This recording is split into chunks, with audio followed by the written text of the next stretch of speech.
My name is Alex Bear, and this is my story.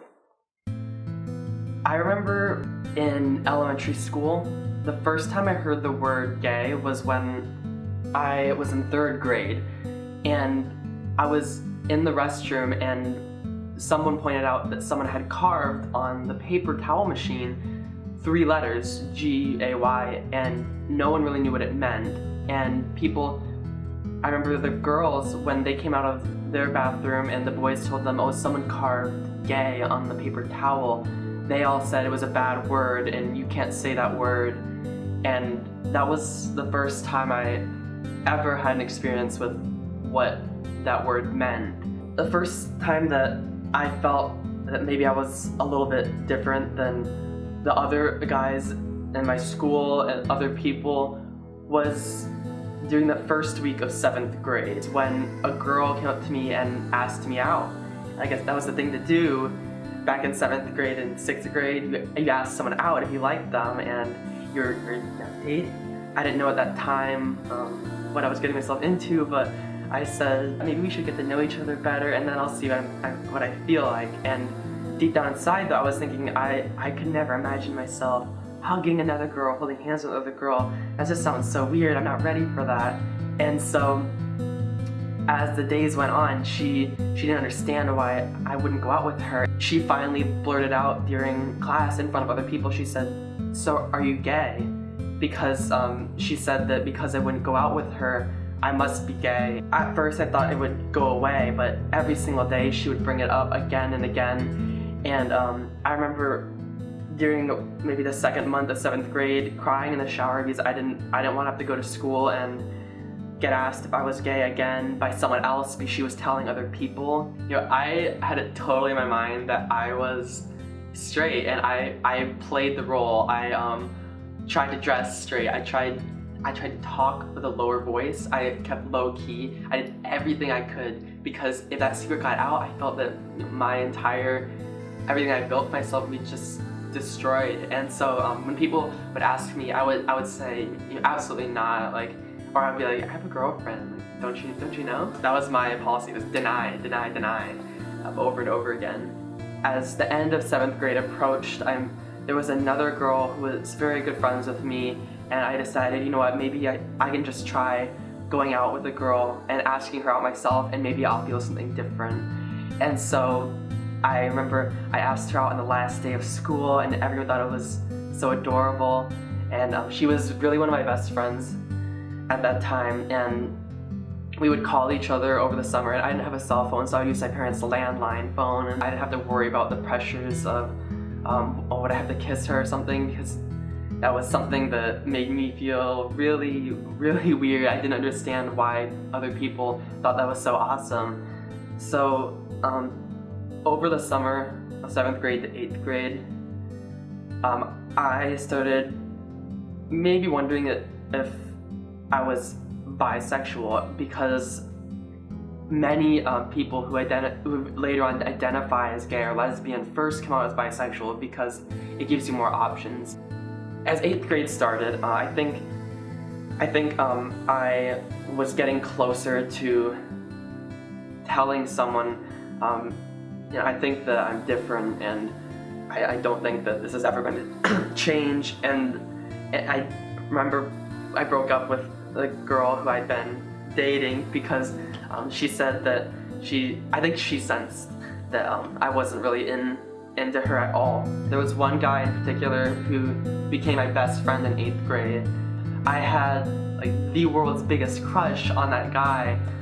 I knew that he would never feel the same way about me. My best friend at that time, Cheyenne Moore, was someone who I knew I could confide in because she was the only person at that time who I had met who openly talked about LGBT topics. When I told her it wasn't in person, I couldn't bring myself to do that, but I messaged her and said, there's something I have to tell you. And she totally guessed it. She knew it all along. But when I told her, I remember I felt a feeling that I've never felt since, never had felt before then. It was the most incredible feeling ever. That's a defining moment. Everything before that is totally different, a totally different life I was living from everything after that moment. It changed my feelings, my perspectives on so many things, and I hadn't even yet come to the point where I was out to everyone. I come out to one person and it mattered that much to me.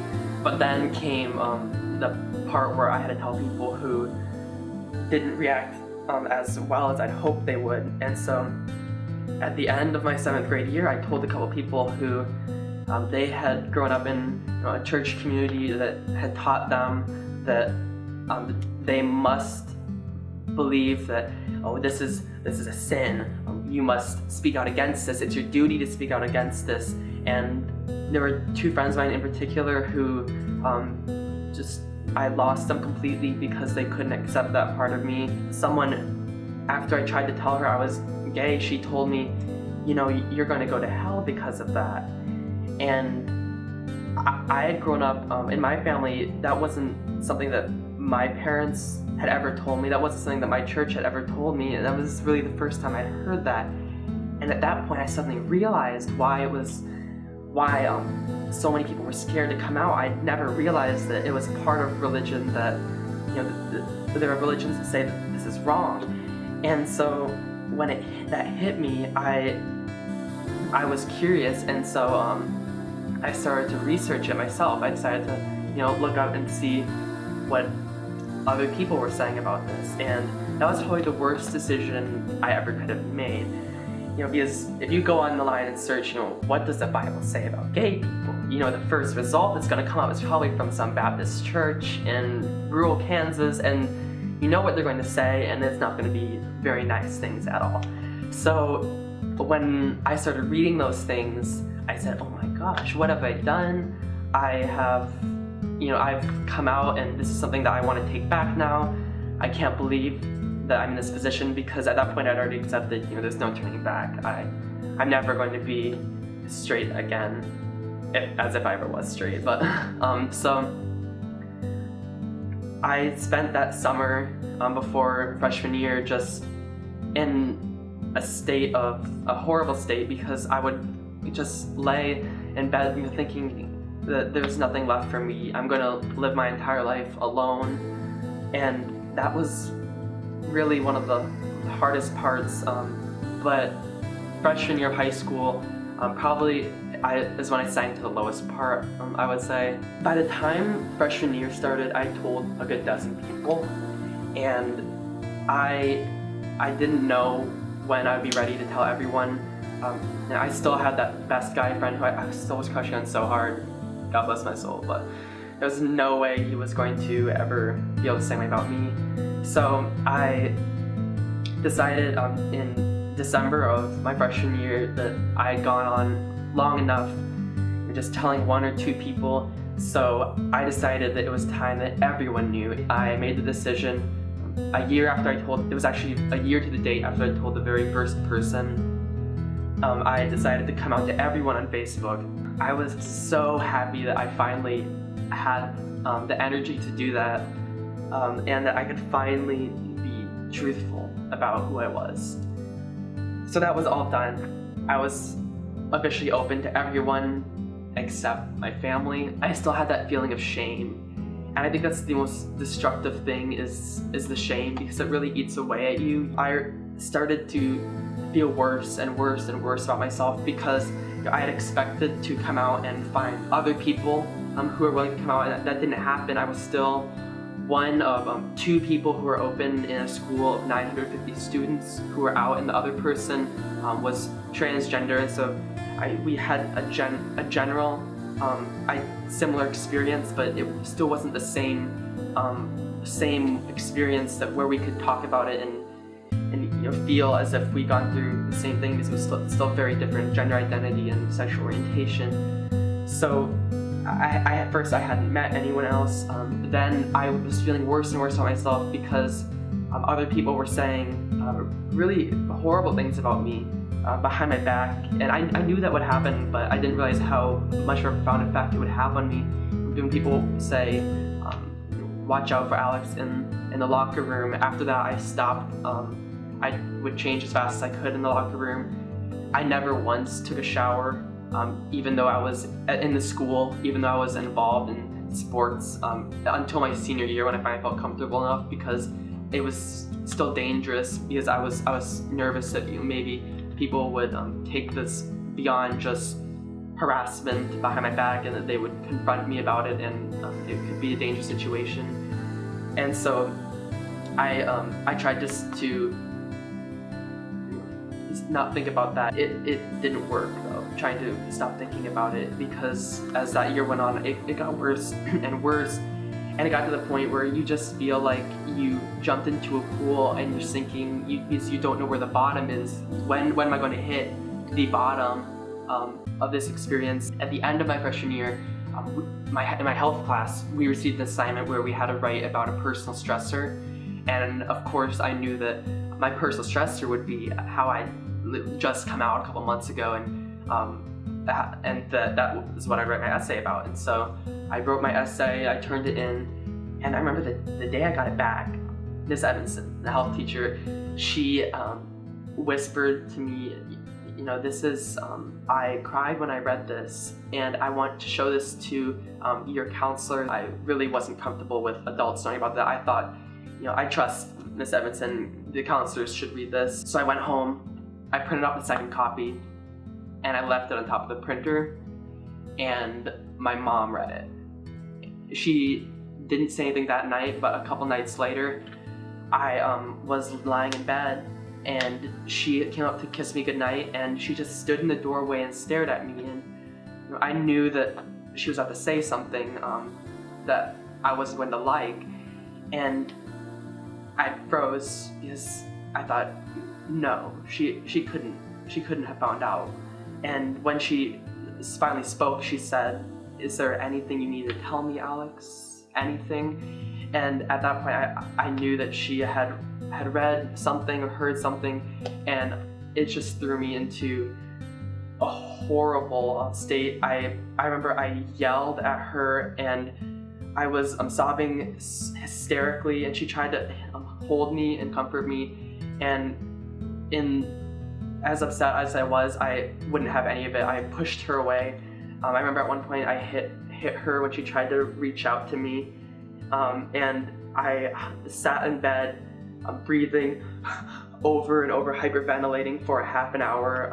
I plugged my ears, because as my mom tried to talk to me more and more, the more I didn't want to hear her, because I was so ashamed of it. And I crawled into the bed as it got closer to midnight, and just laid there crying. And there are still marks under my bed from where I took my fingernail, and I scratched over and over and over and over against the wood until it was a line that was worn into it. That was the rock bottom. That's when I finally hit the bottom of a very, very, very deep pool that I had been falling in for a very long time. I didn't say anything. I didn't look at my parents or speak to them for the next week. At school that day, I sobbed on the bus right on the way to school, at my locker. It was probably the hardest day I'd gone through up to that point. And in reality, what I was refusing to accept was that my parents were totally okay with everything, but I couldn't accept that they knew. I couldn't accept myself, and that's why I was so upset. It wasn't anything that they had done. They were just trying to help me, but I wasn't ready. It was just horrible at that time. From there, I still felt very lonely. I still felt as if my identity was in conflict with the religion of my community and what the church that my parents, I'd gone to a Catholic church up until that point. I imagined it as a choice. I can either choose to be open and have a life where I can be married, or I can choose to on a righteous path where I am following by what my community's religion says. And it was looking back at it, I can't believe I ever thought about it that way, because it's not that way. People nowadays, it's so easy for you to see that it's not that way, but at that time it was so confusing for me. I was so conflicted, and I still had people who would tell me, you have to change, you have to repent. And by that point, I had accepted that there were two different kinds of people. There were the people who were going to accept me no matter what, and who were going to do everything they could to support me. And there were also the people who had been sincerely misguided and believed that it was their duty to fight against me, to say terrible things behind my back, and that would never truly change. And so I had come to the point where I accepted, these people, they're taking a literal interpretation of religious texts, and they're using that to do harm. And there's no excuse for that. When you take a text, take it out of its context, you take it out of the cultural context of the time when it was written, and you use it to denigrate a community of people. It's been, religion has been used to denigrate blacks. It's been used to target women who want the right to vote, and now it's being used to target people who have attraction to members of the same sex. And there's no excuse there's no excuse for it, because in the end, the only reason that I felt so ashamed and that I felt so horribly hateful towards myself was because of those people. And luckily, things are getting better. People are starting to realize that they can't say those things because they're having such a profound impact on LGBT youth, who are 3 to 7 times more likely to commit suicide. And I mean, I've seen myself that it destroys your self-image, it destroys your prospects for your future, and it's entirely detrimental. When I finally accepted that, that's when I was able to move on.